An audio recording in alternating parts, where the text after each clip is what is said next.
lifters think pull-ups are just a bodyweight exercise, but here's what they're missing. The moment you start adding weight to a pull-up, something completely different happens to your body. Your strength doesn't just increase. It shifts into a category most athletes never reach. And I'm talking about structured, progressive weighted pulling. The kind that takes someone from a solid bodyweight pull-up to moving 30 or even 40 kilos through a full range of motion. That's a different physique, a different level of strength, and a completely different training system. But before we get into that, there's something you need to understand first. Because most people never fail from a lack of effort. They fail because they break one of the 3 rules you're about to learn. The problem. Here's where most lifters go wrong. They treat weighted pull-ups exactly the same as bodyweight pull-ups, but they're not the same exercise. Because the moment the load gets heavy, the rules change. At bodyweight, you can get away with a lot. A bad rep, an inconsistent setup, random progression, and you'll probably still improve. But once you're hanging 2 plates from your waist, every mistake gets exposed. And that's where most people get stuck.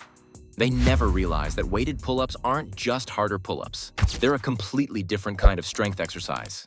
Why weighted pull-ups are different. Think about every upper body exercise most people do: bench press rows, lat pull-downs, overhead press. All of them let you adjust your position when it gets hard.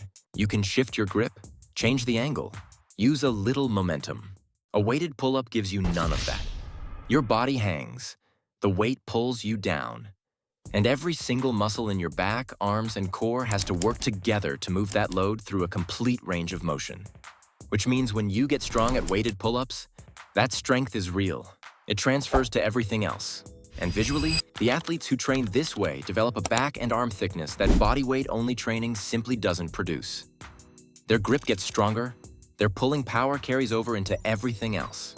Muscle-ups, front levers, or high pull-ups. And their entire upper body starts to look different.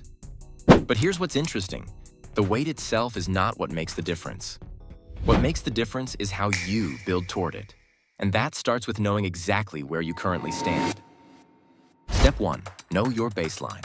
Before you add a single kilogram, you need to know where you actually are. Not where you think you are. Not where you were 6 months ago. Where you are right now. That means knowing your estimated 1 rep max on a weighted pull-up, your current strength level, and whether you're actually ready to add load, or whether you're still building the foundation.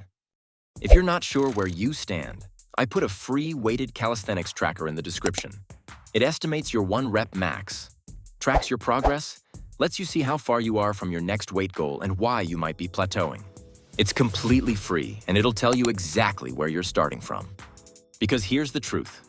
The fastest way to stall is training above your level. Most people are in a hurry to add weight. They skip steps, force progression, and then wonder why their elbows hurt or their numbers stop moving. The strongest athletes do the opposite. They know exactly where they are, they build from there, and they let strength compound over time.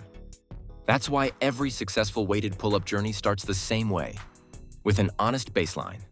Once you know where you are, the next question becomes obvious. How do you actually get stronger from there? Step 2. Progressive overload done right.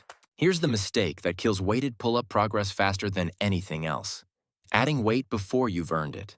It sounds obvious, but it happens constantly. Someone hits 5 reps at plus 20 kilos, feels strong, and decides to jump to plus 25. The reps fall apart. And now, instead of building strength, they're just grinding through ugly reps that teach their body nothing useful. Progressive overload in weighted pulling has a specific logic to it. You add weight because you've hit a specific rep target with good form, consistently, over multiple sessions. That's the signal your body is ready. And good form matters.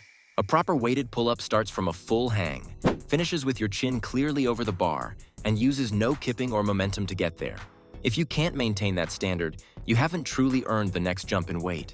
The progression should feel almost too slow, because when it feels slow, it's actually working. But even perfect progression won't work if you're not giving yourself enough opportunities to practice the movement. Which brings us to the next rule. Step 3. Train the right frequency.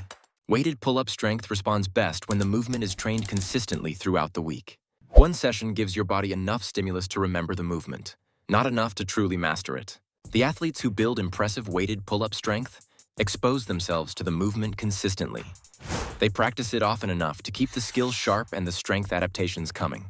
2 sessions per week hits the sweet spot.